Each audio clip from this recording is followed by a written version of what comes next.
What anemometer are you using? Let me show you. Uh, can I share my screen? Yes, please, Juan. Yes.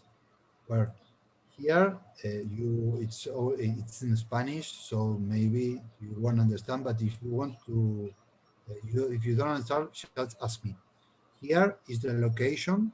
Uh, Here is talking about rain. We use the metric system, and here we have the variables about wind. You will see that we up over 15 kilometers. We we are in the bad zone, so we sent an alert. And here we have the ITH.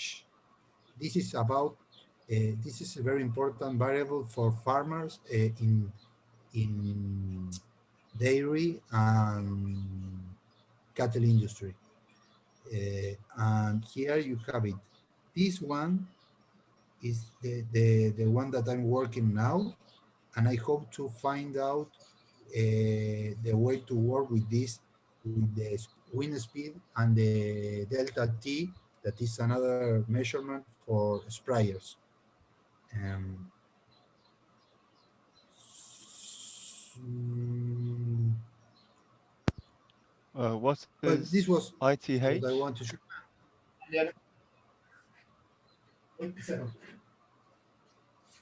Change in temperature.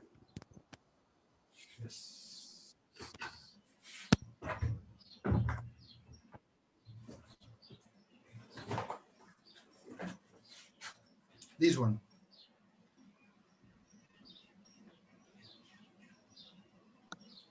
Do you see it, Matt? Yeah, so you get direction and velocity, or direction and speed. Yeah. Yes. Yes. This is the cheapest weather station, the Chinese cheapest weather station.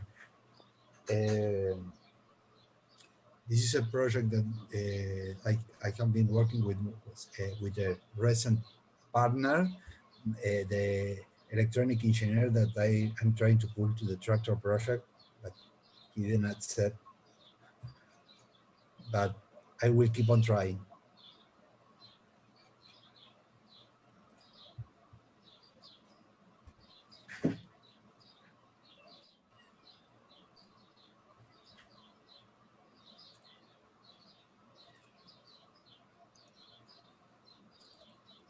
That's cool.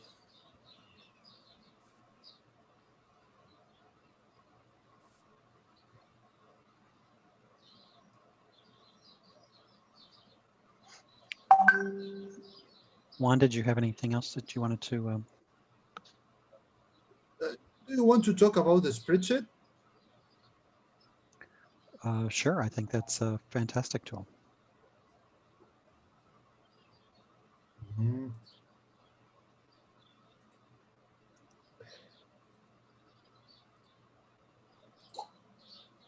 Okay.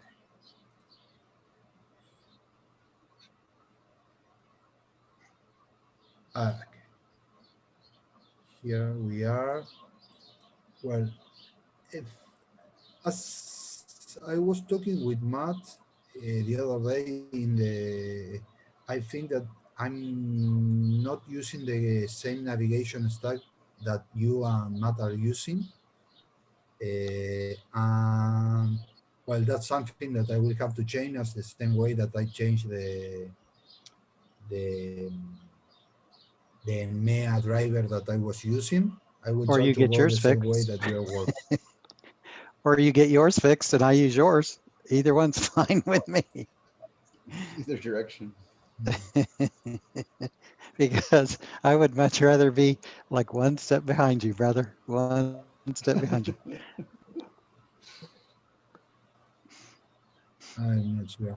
Well, but in the other side, I was working with the schematics that I have with the Tensi, because I'm pretty insecure with that. So I try to come out with this this drawing. Um, and with this one of the driver of the actuator, I like it. I think that I need to work a little more over this. Matt mentioned about the different tenses that are in the market, and that maybe some of us are using one different model, but I think that that's something that we can work around, because I think that it won't be difficult to put all the different script and all the different tenses, because I think that there are three different models. Or I'm wrong. Yeah, I'm not, Matt's probably better able to comment on that because I have a different, um, I'm using these magnetic sensors for angle and speed. And so I've got a slightly different, I've got magnetic sensors for angle and speed and using USB hubs. I think you and Matt are doing more direct connect and using analog sensors. So we've got a slightly different solution in our approach around that. Okay. Okay. So we will have to find a way to show that in the spreadsheet, because that diversity, it's important, and we have to show it in some way that is comprehensible for everybody.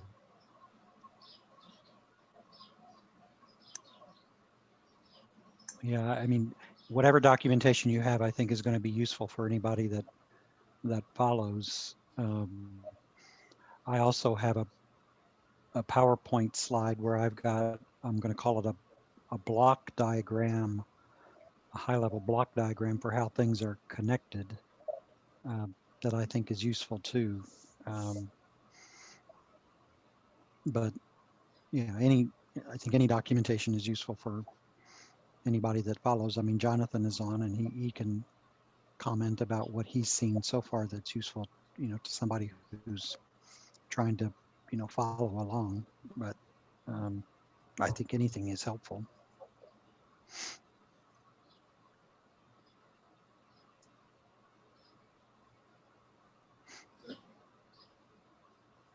I think that I use a lot of the documentation that you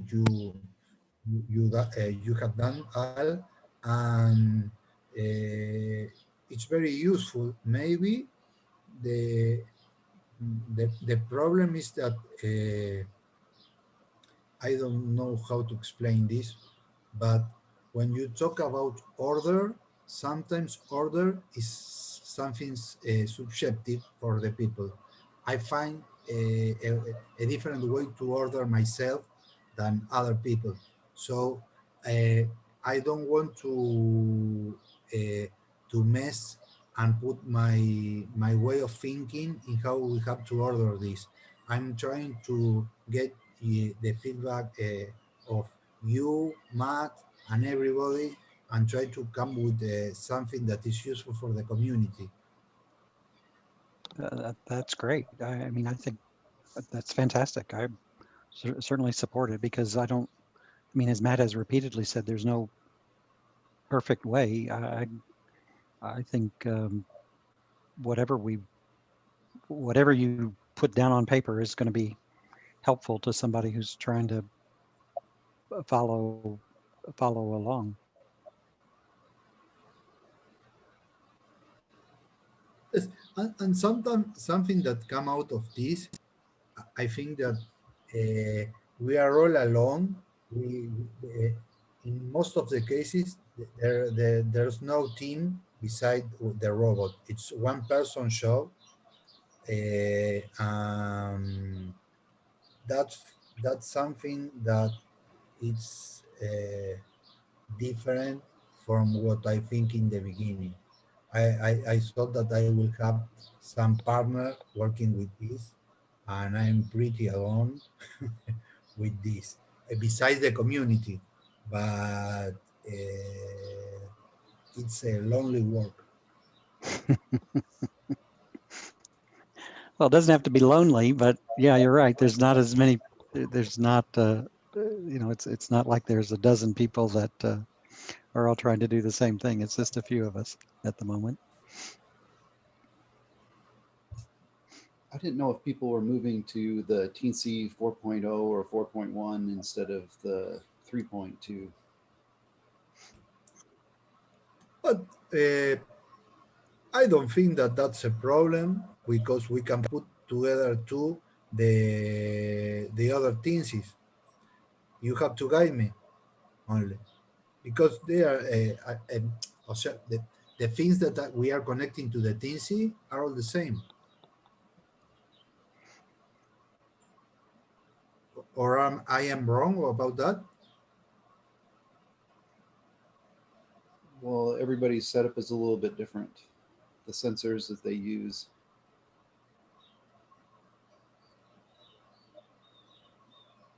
One thing that I was thinking about what Bimi's upload this week about the ESP32 is that could be useful to plug the the wheel encoders.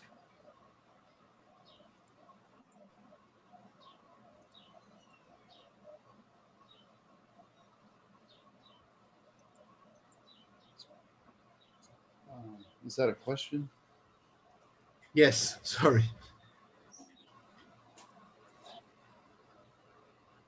I didn't understand the question, Juan. Yes, let me show you because I'm trying to find it. Where it is. Yeah.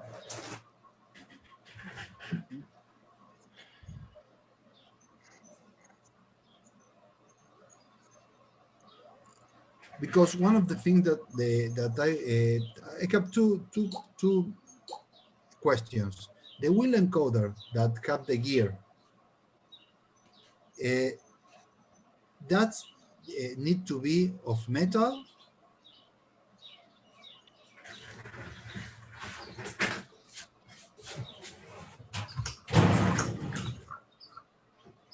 So these sensors, they detect metal. Yeah. What this sensor does is it detects metal. Okay, okay. But if you use a different sensor, then you can use a different setup. Yes, yes, yes. Okay.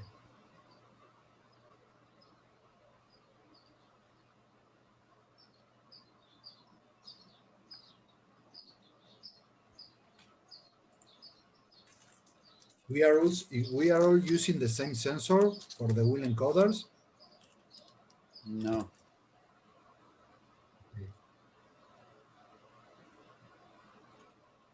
So if you scroll down on your spreadsheet, I think I put in there. Uh,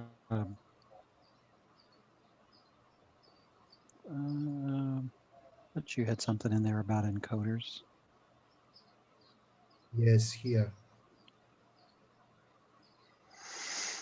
Yeah, the speed encoders there, row 64, I think. Yes, row 64. I didn't put it because I wasn't sure about the number of this one. I'm getting old, and I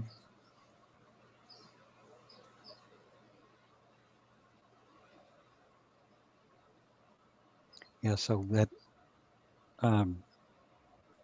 NPN is what you're using, and I'm using that AMS magnetic thing. Matt, you have only one of these in your robot, or you have more than one? I have two. Okay, and you connect them both to the Teensy. Yeah. You have the same Teensy that I have. Yeah, 3.2. And which ports do you use to do that? Which what? Which ports in the Teensy? I don't know. Depends. I don't know.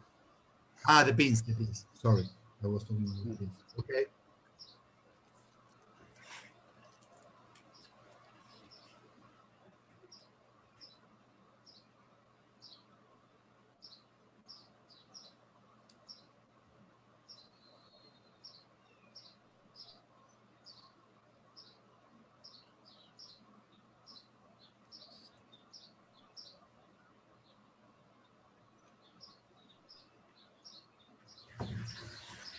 So I don't know if we found a better wheel encoder or wheel sensor setup.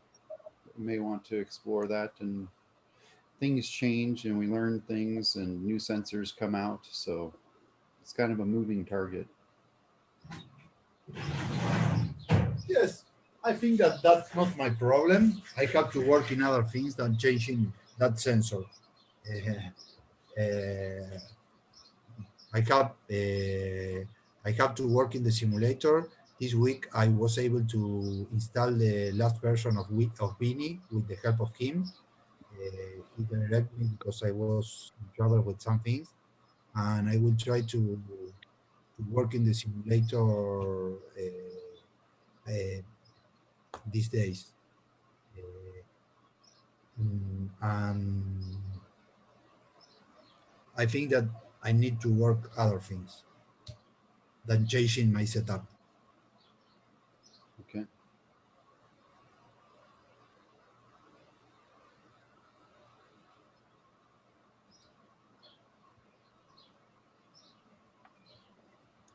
Anything else, Juan? No, thanks. Um, Matt, can I check my understanding on a couple things? Absolutely. So you were kind enough to make a suggestion in the, let's see if I can share my screen here correctly. Just to confirm, are you seeing my screen? Yes.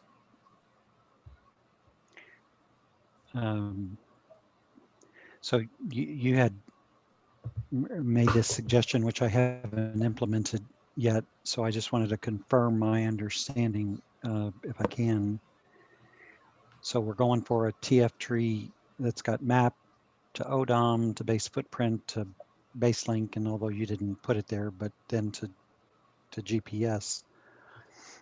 And this is just a document that I've cut and pasted things to make it hopefully go easier. So at the moment,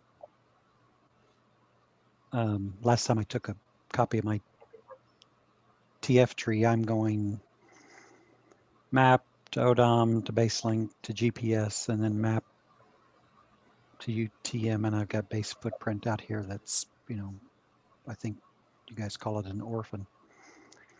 And so if I go back up here to your, the goal is map ODOM base footprint baselink. Well, I think So it's good what you said right there, the goal is. And so having properly defined goals and understanding what we're going for is important. Like, yeah, you bet. You don't have to use a URDF model to drive your robot. So Yeah, and that's what I just want to have let that me walk. understanding. And then if you want to use a URDF to describe your robot, then we need to talk about the URDF in that format, how to build those files. Yeah, and so I'm going to do it.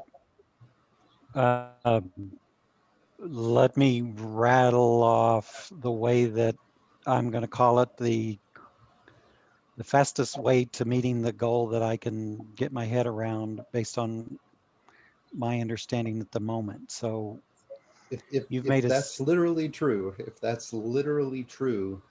your TF tree will work. What the navigation stack needs is it needs the map frame, because that's what it uses to as a reference frame, and then it needs your robot, your base link. So to drive a robot, if you want the simplest way to get your robot driving, you don't have to use a URDF. you are already providing a transform between ODOM and BaseLink. That comes from your GPS node. So the only thing that you have to supply is a static transform from map to ODOM, and that's just a static transform broadcaster that you or node that you set up in your launch file. It's that simple. Like there's no more complexity. There's no more anything else that's needed. Now that's the very bare minimum that you need. When you want to start to use some more advanced features in ROS, for example, in the nav stack, it will take in your base footprint and it will navigate you around obstacles. That's where that information comes in handy. But if we're not really worried about moving around obstacles yet, and what we really want to do is just drive our robot, then you can drive your robot with 2 transforms. But if we want to introduce the URDF, which is a perfectly good way and proper way to understand your robot, then we need to make a URDF for your real robot and then understand URDFs. Yeah, I mean, at the moment, going back to, the spreadsheet that Juan put together, my stack does have a URDF. It also has a launch file with 2 static transforms, and it's got the GPS ODOM Python, that's doing that transform from map to, at the moment, BaseLink, but then you're suggesting to put that to base footprint. So here's what I'm thinking, and I just want to walk through the change to make sure I've got my head on straight. If I want to go down this path, which I think I do, ODOM to base footprint to BaseLink to GPS, I'm going to make this change in the GPS Python code to change this BaseLink to base footprint and this BaseLink to base footprint. That's going to get me, map to base footprint, and then back to, the goal. Then I need to get from base footprint, I'm sorry, that's going to get me from, wait a second. My static transform is going to get me from map to ODOM, and that's going to be in, this is my launch file. My static transform, map to ODOM, map to UTM. All right, back to, this is, again, our stack. In this launch file, that's where that static transform is. So part of the confusion, I think, I don't know if this is true or not, but there is a difference between the simulator and the real robot. So what a simulator does is we have a real robot and we want to test that in simulation. So what we do is we make a model of our robot for the simulator. That has a little bit different configuration than our real robot. So our launch file that we would use for the simulator is different than the launch file that we would use for our real robot. Roger that. And there are some other things that we would do with the simulator that we wouldn't do with our real robot. And so we're trying to figure out what is an easy way to switch from a real robot to the simulator. Would it be easier to have like a specific launch file that's just for your real robot and then one for the simulator? For example, I have, go ahead. personally, I do have a different launch file for, I mean, I named this real world because, um, I mean, you'll see there's no reference here to the stage simulator because obviously we took that out. And I think down in here too, there's some LLY reference. I forgot exactly what it was. Um, And then the marker. yeah, I forget exactly what it was, but yeah, there's something else in this fake Yep. localization in the simulator that's not, I don't think, Line. required in the real world. Yep. And line 53 is not required for real world. Say that again. 953 is not required in the real world. Line.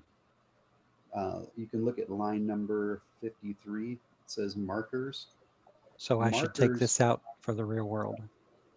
Right. That's what we use in the simulator to show an obstacle in the simulator. Thank you for that. So we wouldn't want that in the real world. Anything else that stands out for you that I should take out in the real world launch file? Your URDF. So we have a URDF for the simulator. You'll want to build a URDF for your real robot.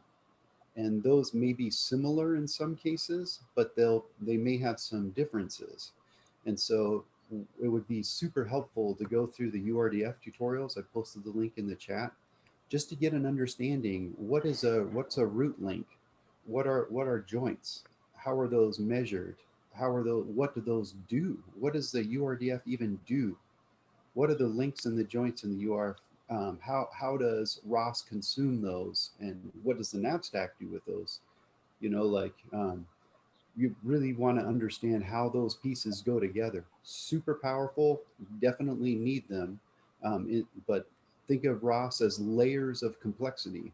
Like right now, we're just dealing with a 2D world, but obviously in the real world, it's 3D. Adds a layer of complexity now. In this case, we aren't using obstacles. We're not trying to navigate around obstacles yet. So there's layers of complexity we add. The reason why we just don't go for a full 3D model, full obstacle detection, local planner, all of these features all at once, because it's a very big software stack. It's going to get bigger and bigger and bigger as we start to add in all of these features. So it just depends. Like what I generally try to do is go ahead. I didn't Matt, say anything. no, I was asking for time to ask a question. Matt, two questions. Last week I put it in the chat. This week I understand that you can build if sentences in the launch files. Sure. What I didn't know that. Have you been? Because Yeah. when you launch the launch file, so you can ask questions to the user. I don't know what that means, but you can pass in variables. Okay. No, but and the other question was, this is the nav stack is more similar to what I do in the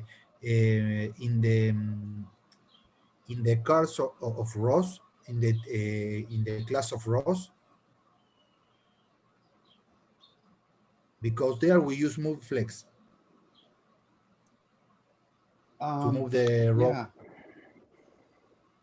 Yeah, that's a pretty heavy. What we did in the class used a lot of ROS features, and you don't have to use them all, but yeah, that one used full move base. We had obstacle detection, we had dynamic obstacle. All of that was working. We used those.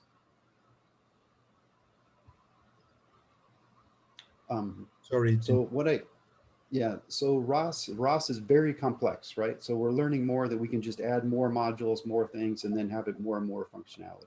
But when I'm learning something, I generally start out with very small. just very simple. Like when I started out using URDF, just a link and a joint, a link, a joint, and another link. Um, I have SDF files, which URDF files go get created into SDF, but that are thousand lines long. Think about that. Like, do you want to start with a thousand line long description of your robot and your environment that you're running in? You know, that's bananas. But that's really what we're going to get to. You're going to have objects in your real world, in the simulated world. You're going to have objects in your real world that you want to put into the nav stack so it knows as it's planning. But I don't know how to like build layer upon layer. Like if your goal is to drive a path, um, how simple do you want to make that, and how much complexity and how many ROS features do we want to use to be able to drive that path?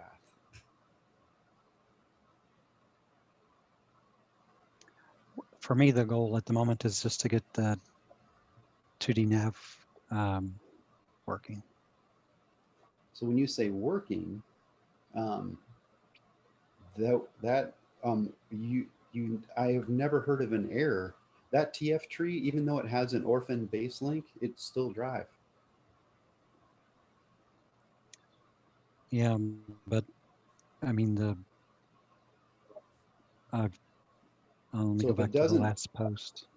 if it doesn't work, generally there's like an error message or something. And if there's no error message, then we need to talk about troubleshooting. Troubleshooting is a really big area in robotics. Like you're going to have layers upon layers, and you're going to need to know how to drill down and troubleshoot things because it gets crazy. You know, you may have a sensor that's malfunctioning and that's causing the nav stack to fail. And how did you know that those two things are linked together? Well, I have a question about these two questions. First of all, Al, you do the testing on weekends? That's certainly I'll try whenever I can, but yeah, generally that's when I have time. Okay, because well, that was one question. The other question is this: when you came here to Argentina, we tried to work around the zero tier and to try to reach the robot from other places, but I have problems with that, and I blow it away the VPN to access the robot. I was thinking that maybe to try to work better together, we need to find out a way to give access to the robots and to the networks that we are working in the robots to be able to show and understand the problems that the others are having. Uh, I don't know if the problem was something about my setup or is somebody using zero tier with all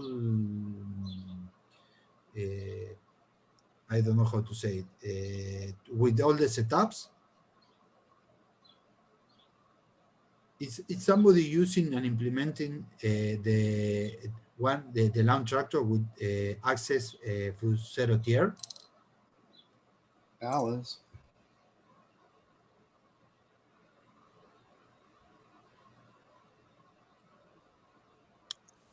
I mean, Al, go ahead. you are using. I didn't understand the question. Juan, was there a question there? Yes, I mean, the question is if you are working, for example, tomorrow, and you need help, will be somebody able to enter the tractor through the VPN to see what messages of error the tractor is showing? yeah, I mean, I have yes, I mean, and in addition to that, I just can't seem to get my hands on the screen. I try to post the RViz screen or ROSBag files or whatever. I mean, I try to post it in the Slack. But yes, I have a VPN as well that people Yes, could log I saw into. your Roswell and I saw your Airbus, but the thing is, when you are driving your tractor and you have the problems, that tractor can be accessed from the internet to see the command line interface and that kind of things. Yeah, well, I mean, we could organize that. I mean, Matt, this was the last. I mean, so 2D Navgo is not working when I click on it. I don't know if this is a problem or a symptom, but the robot model is still giving me an error. This was, I don't, again, symptom or problem beats me, not smart enough to be able to debug this on my own. No transform So from are you base footprint to so ODOM. right?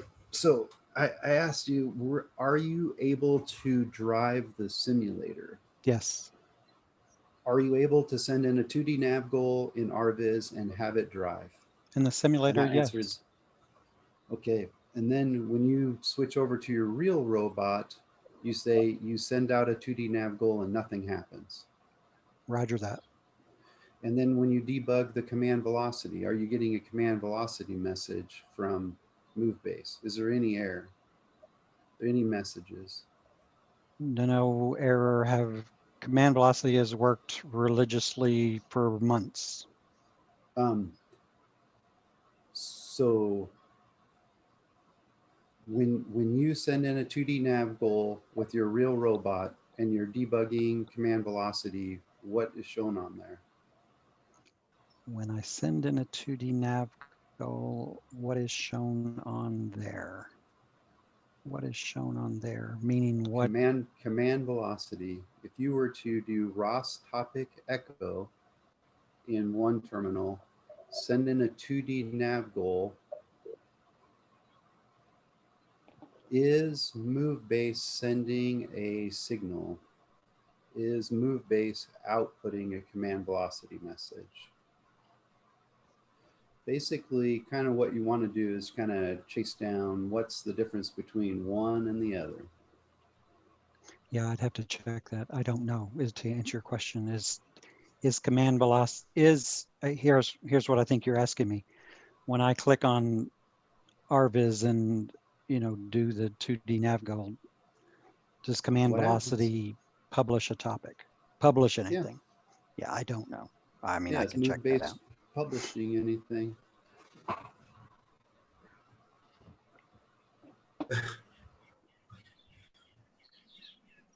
That was what I do with the script.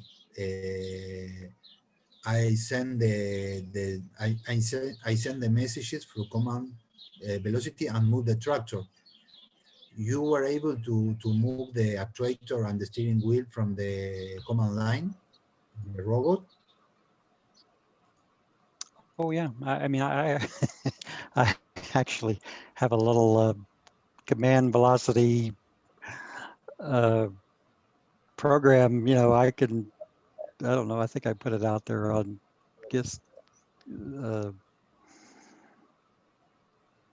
Yes, but I uh, think that yeah, I that's have.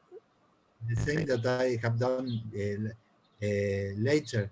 When you achieve that, you have the navigation. The problem is to navigate through the GPS points. I am wrong about what I'm saying. Yeah, I mean this little doodad here. I mean, I can send text-based messages to the tractor and drive it around. Using this command velocity commands. I can drive it with the joystick with command velocity. But Matt's question is a legitimate one. Is MoveBase producing a command velocity? I don't know. I'll have to check that.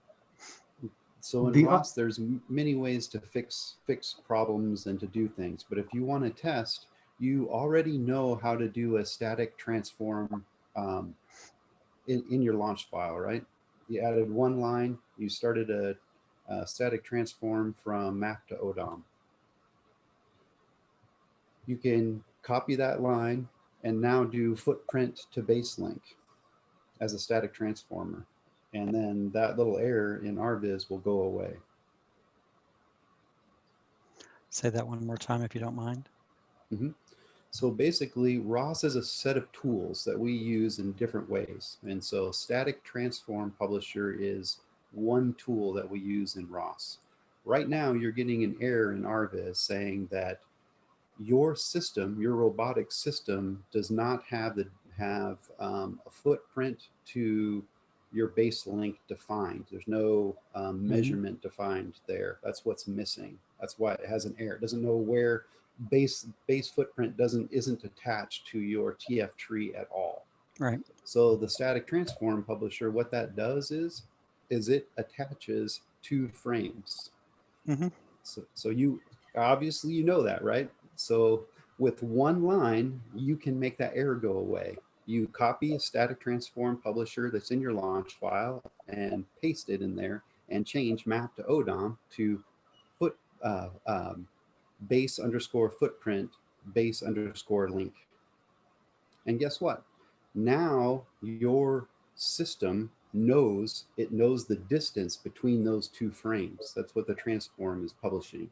The relationship between 2 frames. And then you're up and running. So that's a real quick, easy way to test. Is it the correct way? Is it the proper way? Is it the most ROS way to do that? No, you're going to want to do that in your URDF, and you're going to want to learn those files. But in testing, like if your goal is just to test to see if it works, sometimes we just do like a little hack like that, test the system, make sure that everything is okay, and then move forward. So by adding a Static Transform Publisher, which you know how to do, you can make that error go away. Okay. Pretty So I've simple, got right? two ways to make that error go away. One is to update the GPS Python, or what you just went through. Yes, in ROS, there is at least 10 ways to do the exact same thing. So we'll see if I can get at least one of those to work, and then see if I can figure out if MoveBase is publishing a command velocity data. You want to check, make sure the topics are correct. Right. Is publishing to the right topic. The other thing to keep in mind here, when you start that up, you say, whatever you say, start launch file, it prints out lots of lines of stuff on the screen as it starts up. And if you look down there, one of those lines is going to say error. There is no transform between those two frames. And as long as you have that error, so it's going to show up there and tell you have the error. When you go look at an RViz, it's telling you have an error. So it's basically telling you the same thing. So just as the things start up, as each node starts up, it says, oh, I can't continue because you have an error here. And if you go look at that, you're going to see that was happening there. And as long as your transform tree is broken, your navigation is not going to work. So regardless of GPS or anything else, if those pieces aren't tied together, things are just going to refuse to work. So my guess is no, navigation is not putting out command velocity because it says I can't do it because the transform tree is broken. So that's another place to look when you start it up. Look through those lines of stuff there. It's probably even highlighted in different colors saying error. I can't do this. So you can look there as in addition to looking at the messages on RViz where you're showing that screenshot. It also comes up, as it starts a node, it'll put up an error message, and you can see there what it's doing. Yeah, I happen to be on the machine where all of that stuff is logged, so I'll check that out. Cool. Well, I've consumed enough time. Jeff, Jonathan, either one of you guys want to go next? I don't have anything. I haven't done anything. Sorry. Come on, I don't believe that. You didn't I've read been anything studying that was hydraulics. interesting. I thought you were already an expert, man. I'll show you what I've been interested in. Wait, let me do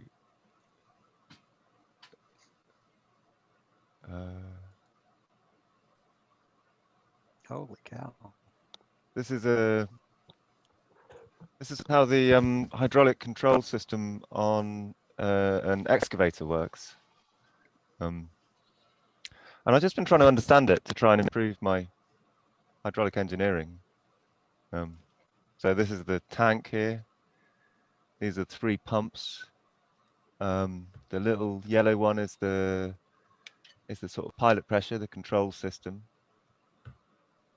This over here, these are the joysticks, and yeah, I guess maybe what's interesting about it is it's not how I would have done it at all. It's got like 5 times as many valves as seem necessary to me, and I just don't quite understand why. So yeah, that's what I've been trying to work out. Why I guess, or maybe there's some interesting differences. Like, so all these valves here are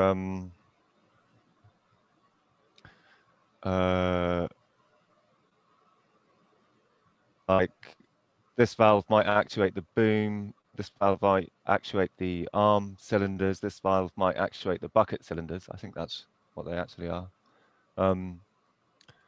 But the oil flow, they've got these pass-through centers. So on my setup, you've got hydraulic pressure going to each of the valves, and then it doesn't pass through to the second one in the deactivated position. And I guess that's there so that if you've got a diesel engine which is pumping fluid continuously, it can just pass through all these valves and go back to tank. But you can actually actuate multiple valves and the oil pass from one to the other. So yeah, they use a lot more series and a lot less parallel circuit arrangements than I do. I think that might be a difference between electric and diesel mostly. But yeah, so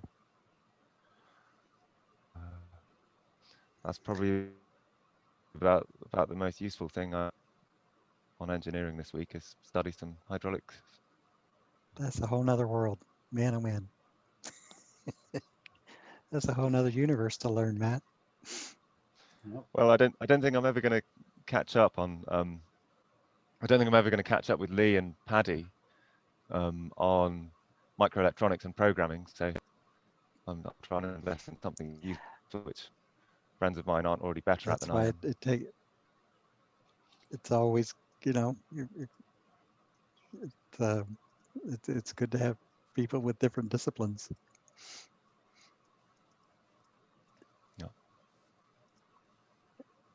So with your electric hydraulic, you just, when you want power, then you power the electric motor, but the electric motor is not going all the time unless you want hydraulic power. That's going to be true for the drive. For the control circuit, what I didn't want is say you're making lots and lots of small adjustments to steering angle. So you've got these very low flow requirements that are intermittent. I didn't think it would be good for the health of an electric motor to have to start, stop, start, stop, start, stop, start, stop, like 10 times a second, or whatever it is, once a second. So actually what I've got is there's a valve which lets the pressure go straight to tank so that I can keep the motor running on a kind of low setting with minimal resistance. And then when I want to make a change to steering angle or something like that, I'll open the steering angle valve, close the dump to tank valve, spin up the motor a bit. Yeah, so I've got it set up so that it can run continuously. Hydrostatic transmission. That's similar to an hydrostatic transmission. Say again? That is working all the time. That's similar to hydrostatic transmissions. Yeah. That is working all the time, and then We change the flow.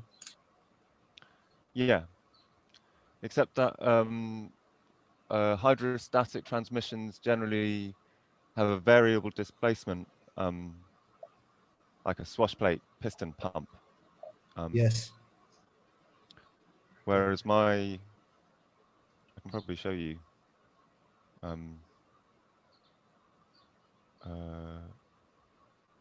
My machine has, sorry, I should have opened it before I shared my,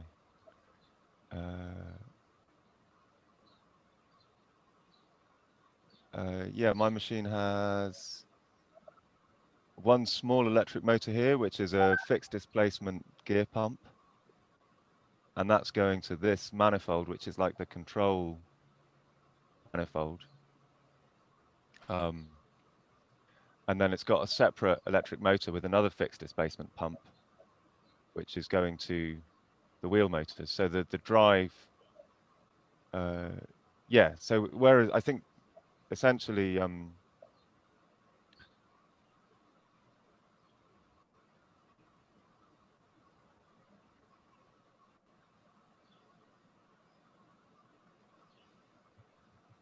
think. Frozen. Jonathan, I think we lost you.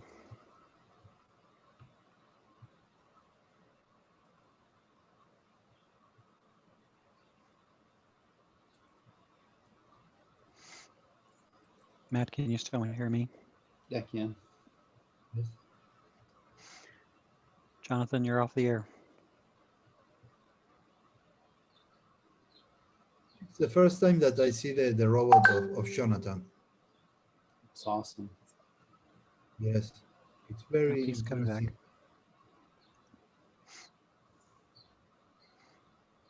What he's trying to achieve with the robot, he's trying to do some kind of labor with it, or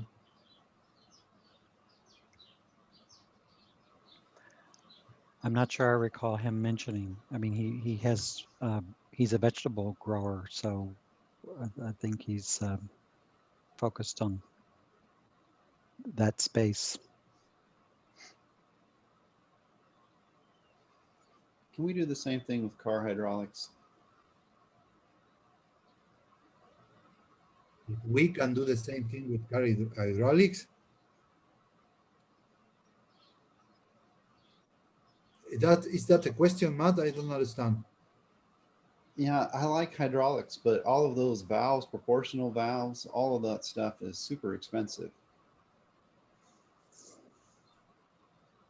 Yes. Yes. Yes, and you don't have enough power to move things like you have with the tractors, because here in Argentina we have a lot of sprayers that are with hydrostatic transmissions, like that. Jeff, while we wait for Jonathan to come back, anything on your mind? Anything to share? No, not really. I will say I know almost nothing about hydraulics. So people pull up these big diagrams, and I was talking to one guy who says, "Oh, this is much easier to understand than electronics." I'm looking at it going, I don't know. Apparently, each one of those little blocks shows you internally, if it's in this position, it goes this direction, in this position, it goes the other direction. So apparently, once you get that all figured out, it makes sense. But Anything interesting at your Minneapolis robot meeting? No, nothing really too exciting to happen.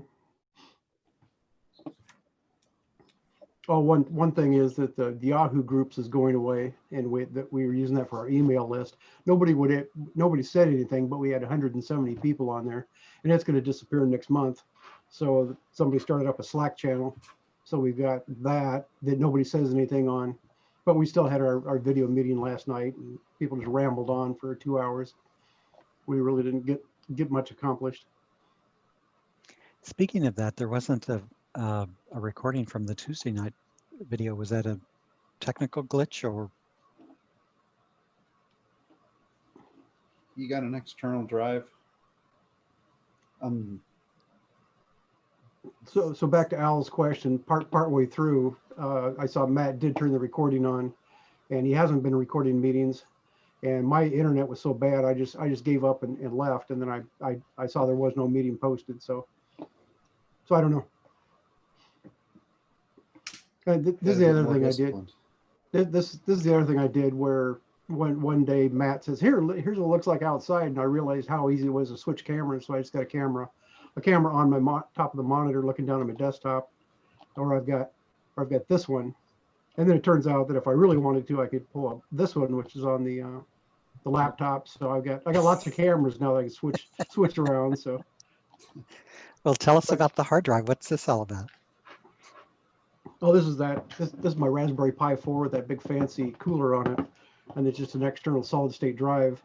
I decided that if you're going to be writing to bag files, you're probably better off writing to an external drive instead of trying to write to the little flash card that's on there. And when I'm looking around lately, everybody's saying you can now boot the Raspberry Pi from an external drive and actually run from it. So that might be another thing to consider. You know, it's another just in general operation, it should run faster and work better if you're running from an external SSD drive.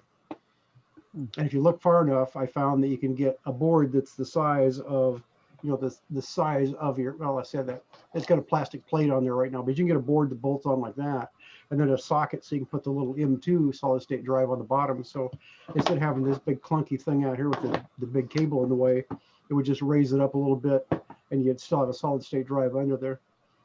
So if you get some kind of cooling solution on it and then put a solid state drive on it, that's you get the point. That's gonna be the max power you can get out of your Raspberry Pi. But at the Is same that time, cooling thing metal? Is that a big heat sink? no, it's got like a block that goes on top of the processor, and it's got these heat pipes that come up, and then this is a radiator on there, and then a fan on top of that. That's some serious engineering. And they claim that does a really good job of cooling, and it probably does a lot more than what you need. So I don't know if it's. The other thing is, once I put it in my box, which here's my, you know, I had that plastic box I was showing before. Well, here's my new plastic box. And then if I put this in here like this, it's getting to the point where I don't have a whole lot of room between that and the top of the box when I put it on. But again, we got the problem where if I'm generating a lot of heat inside the box, I put the lid on, it's going to get hot inside the box anyway. So I'm still fighting with that concept, how you get around that. And a guy in a robot meeting last night said, he says, oh, just put a radiator on the outside of the box. I think he's talking about this concept where you get, you know, something that's meant to go on the big PCs, and he says bolt that to there and have the radiator part on the outside of your box, so it just transfers the heat out of the box. And I was looking at the water cooling stuff where you can get a little block that'll stick to the top of the processor and just run a couple of hoses out of the box. But then you're back into the plumbing. That's like hydraulics, and you got to have a tank of liquid, and you got to have a pump and all that kind of stuff. So I don't know. I keep looking at that, and the more I think about it, if I want to play with ROS 2 and this new Navigation 2 stack, I should just take one of my laptops and just use that anyway, not screw around with the Raspberry Pi. And what are you going to do for power for that? How are you going to power that?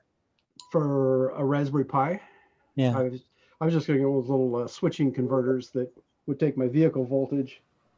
Oh, okay. You know, those little things you buy on eBay. Yeah, those kind of things. And if you look hard enough, you can find one that's got an enable pin on it, so you can have a microcontroller turn the power on and off. So that's what I was going to take this. I got one of the little. Oh no, I got too many cameras here. Go back to this one. I guess I didn't have to do that. And just simply take one of these perf boards. I was going to put it on top of the solid state drive, which is in the way. So I just put standoffs. And on here, I can put a power module to run the Raspberry Pi, and then put, like, say, a little Arduino here to do the power sequencing and tell it when to turn that on and off. And since this is going to be powered up all the time, I need a different DC to DC converter on the battery, so the Arduino runs all the time, so it's able to turn the thing on and off. So anyway, that's what I was thinking about. And all this basically is to replace a laptop, which, you know, I can get a laptop that's got plenty of power and will do the job. Oh, speaking of that, so this is we're coming up on Black Friday sales. Does anybody have a good place to look for a laptop if I were to get a relatively cheap laptop? Is there anybody have any favorite places to look, or just go out on the internet, start searching for laptops and see what you can find? Matt sent me an eBay link for Lenovo machine. He promised me I could code faster if I bought a Lenovo laptop off of eBay. I Not was sure it thinking, worked out very well for me, I but was thinking that was like $400 or $500 laptop. I'm looking for something down closer to the $200 range to replace stuff with. But the one I'm running on right now, I paid it's a $99 refurbished netbook, and it seems to work quite well. But I didn't want to blow away the Windows on that and put Linux on it, because everything else is Linux. That's my only Windows computer right now, is that one I bought just to be my Windows computer. That's what I'm running on my Zoom meeting right now. So if I blow that away, then I'm down in 0 Windows laptops again. So I guess the answer is nobody has the definitive answer. Says go here to buy a cheap laptop right now. Matt had an eBay link that ended up with a refurbished ThinkPad. Okay. Before we get off the 12-volt thing, that is Nice. a keyed. Power. That's what I put on my robots. I put that between the That'll save battery and your everything battery. else. Yeah. So Nice. AliExpress with holes you can mount it. I don't know if you can see the holes there. Mounting holes. And then what I found, if you want that so it's not sticking way out the side of your box, you can just cut like a wood block and put it in between there just as a spacer, so it moves that post back closer to the surface. Anything else, Jeff? No, I don't think so. Matt, anything to share today? More fun. Learning behavior trees. C++. Woohoo! Behavior trees? Are you doing machine learning? What are you doing? No, just trying to, ROS2 navigation runs off behavior trees, and Vinny added behavior trees to our navigation stack. So I guess we're going to be forced to learn behavior trees. I Just thought, what happened to I thought it was out of the box. What happened out of the box? what do you mean? I thought Behavior everything. trees worked out of the box. No, I was thinking there was more.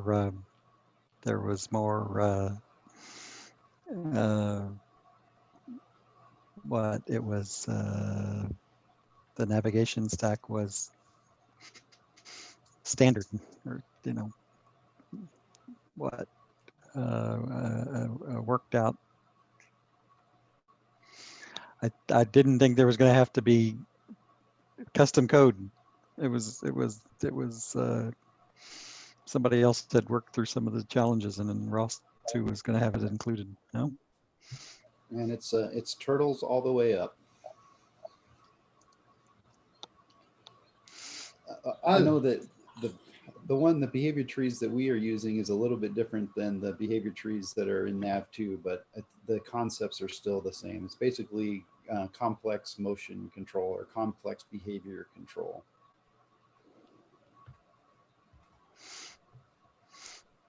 Cool.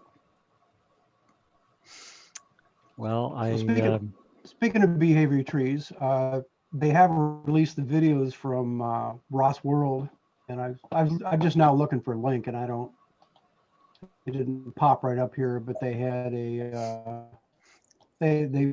they have on Vimeo. You can get the index of all of them, or if you go back to the original website where they're running the thing, they supposedly have videos on there too. So I was looking for it here, and I don't see it. So here, if we search for ROS World, maybe it'll come up. I feel like a newbie every time I have to add a new package or a new system or a new thing. I'm starting all over. Like, what is a behavior tree? what do they use behavior trees for? How do you program a behavior tree? It's just like every step is like, got to learn a whole new language, new format, new terms, new thinking. But Vinny set us up. He's got move base flex and behavior trees on ROS1. So that's it's a pretty powerful combination.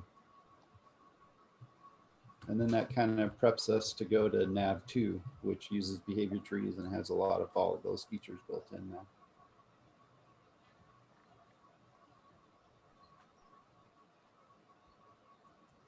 I think Jeff is going to show us a really super secret. So I little think thing. that might be the link. Here, let me pull it up and verify that. Everything's running really slow here on my $99 laptop. Lightning Talks 2020 comes up for me. What is it about the Lightning Talks?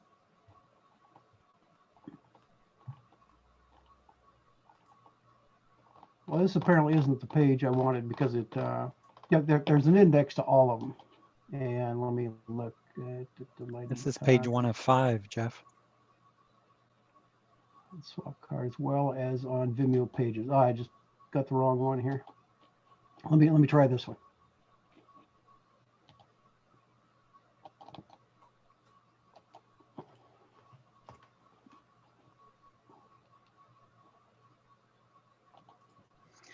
Well, I'm talking to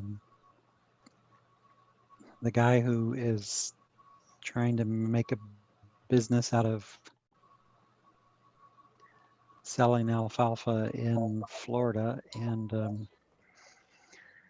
continue to think there's an opportunity there to help him if there was an automated process. I also think I saw a picture from a feedlot in Brazil with 9,000 bales, circular bales of hay. wow. That's moving a lot of material. So I posted a second link there that's the main, apparently the main index. And if you scroll down a page or two, it's got the talk. It says Ross World technical session, and it's on the navigation stack too. But they trimmed off all the names so you can't see it, but it's got the three little green boxes there. But here I can just share that, can't I? If I know what I'm doing here. Nav2 is pretty cool, really cool. They've done amazing work. Steve is an expert at ROS.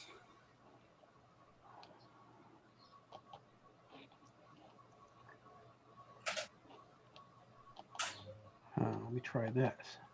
And if you have a robot that can drive around, we're trying to do a GPS demo with Nav2. So if you have a robot that is using a GPS for odometry and can receive command velocity messages and move, then let's get Zero-Tier set up and we can use Nav2 and drive your robot around. Does that sound like a fun challenge? I wonder who's trying to do that. I don't have a clue. Never heard of that. Juan, why don't you take care of that this weekend? Can you see the screen? I ask you, if you want to work together this weekend, tell me in what time you are going to work, and we'll try to do something together. I'm not sure because I have the kids, and the kids are annoying. So I have to pay attention to them. They want to touch things. It's not easy, but if you give me maybe on Sunday or on Saturday, but you tell me, and I will try to arrange my time to try to do something together. I'll be happy to do that. I will tell you. I'll organize my time and tell you when, and see if we can work something out. A live hackathon. I've got Navstack working, so I'm ready to send the control messages. Well, I will give you my VPN credentials, and you guys can And we Tell can run me both all of the things robots. I'm doing wrong. We can run both robots at the same time. So Juan, if you have your robot ready, and Al, if you have your robot ready, we can control two robots at the same time. I don't have my robot ready. I will try to find out why it's not working. I will try the Tensi script for the light to the LED. I'm still debugging the problem that I have, but I don't. I think that I won't be able to solve it. I will need to work more, but Okay. maybe we can. Maybe we can begin to learn how to work together in the robots at the same time. That's what I'm Yeah. trying to do. Good idea. So So- can you see my screen that's being shared? It says Ross Ross World 2020. So if you come down here, this one right here is the navigation stack, and that's worth watching. There's another one on. I watched one on OpenCV that ran for like 3 hours of all kinds of. I can't remember what it was, but I don't know if it's worth watching. There's one on auto where it's talking about driving cars. So there's a few interesting things on there. Just turned out to be like advertisements this time, so they weren't really all that exciting, I didn't think. But so anyway, the videos are up, and I posted that second link I posted is the main index, and I guess the first one I posted was just the lightning talk section of that. So that's all I have. Thanks for posting those. Those are they look really interesting. Helpful. Jeff, are you good? Yes. Well, looks like we lost one. Matt, any final comments? More fun, more learning. Okay, guys. I'll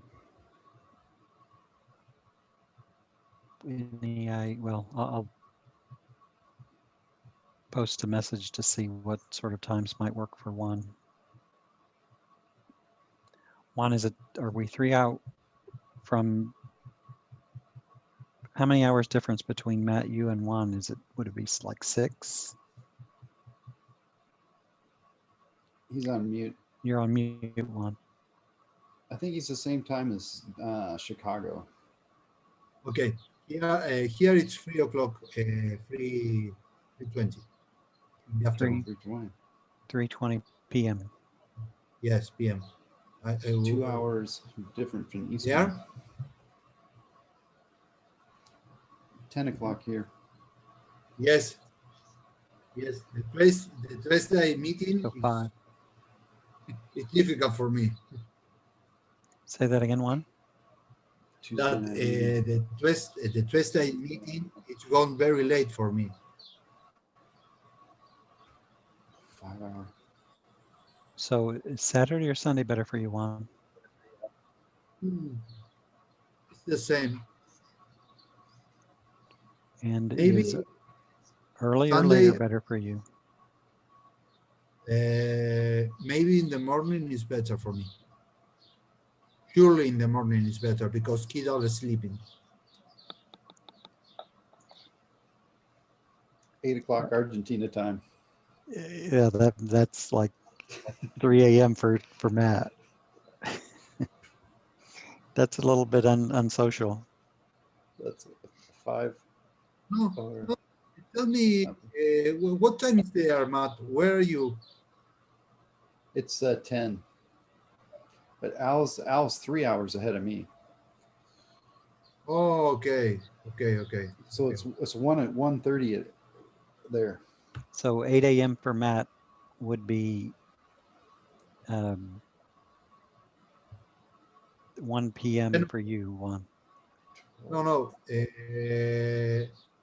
Put the best time for you. I will come out with something. You are 2. I'm 1. How about 1 p.m. Sunday for you, Juan? No. At that, I'm getting barbecue. At that time, 1 p.m. It's my We can't. sister. Feijoada. We always had feijoada in Brazil. How do you call it in Spanish? Usually it's beans. No, I will eat a barbecue with a stick. Barbecue. Yeah. Okay. No. It's better So how about Saturday. Choose what you want on Saturday. Pick it. I don't have problems. Saturday at 2 p.m.? Okay, Saturday 2 p.m. for me. 2 p.m. for me. Matt, can you do Okay. Saturday at 9? Yep. Okay. Um, How do we communicate through the Slack channel? Yeah, let me. I'll send you a Slack message and get your email, and then send you a meeting notice Calendar. or something. Yes. Just to Maybe make sure the time zones are correct, because I could have Yes. just screwed up the time zone. I'd rather let yes. somebody else do Yes. the Okay. time zone Okay. calculation.